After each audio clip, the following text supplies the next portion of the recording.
বাড়িতে প্রায় দিনই চিকেন আনলে আমিই রান্না করি বন্ধুরা, তার তোমাদের সঙ্গে শেয়ার করা হয় না। তো আজকেও বন্ধুরা দেখো চিকেন রান্না করবো, আর চিকেন রান্নার জন্য যে যে উপকরণ লাগে সমস্ত কিছু আমি রেডি করে নিই। রান্না করার সময় যদি সমস্ত কিছু হাতের কাছে রেডি করা থাকে তাতে রান্নাটাও ঝটপট হয়ে যায় আর গ্যাসটা অনেকটা সঞ্চয়। চিকেনটা প্রায় কষা হয়ে গেলে এর মধ্যে দিয়ে দিলাম আস্ত একটা টমেটো কলি করে। তারপর বন্ধুরা দেখো রান্নাটা শেষ হয়ে গেছে, আর আমি প্রতিদিনের মতো আজও রান্নাঘরটা ক্লিন করে নিচ্ছি। দিন রাত মিলিয়ে 24 ঘন্টায় মেয়েদের বেশিরভাগ সময়টাই কিন্তু কাটে রান্না করে, আর এই রান্নাঘরটা যদি ক্লিন না থাকে তাহলে কি ভালো লাগে বলো? আমি যেদিনই রান্না করি বন্ধুরা রান্নার শেষে কিন্তু ঘরটা ক্লিন করার চেষ্টা করি। তো বন্ধুরা কিচেন স্ল্যাব, ওভেন সমস্ত কিছু মোছা হয়ে গেছে, আর এখন আমি ফ্লোরটাও ক্লিনিং করে নিচ্ছি।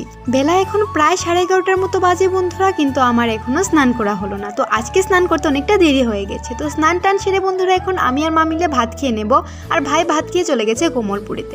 তো আজকের মিনি ব্লগটা কেমন লাগলো প্লিজ কমেন্টের মাধ্যমে জানাতেই ভুলো না। চ্যানেলে নতুন বন্ধু হয়ে থাকলে প্লিজ চ্যানেলটা সাবস্ক্রাইব করে পাশে থেকো।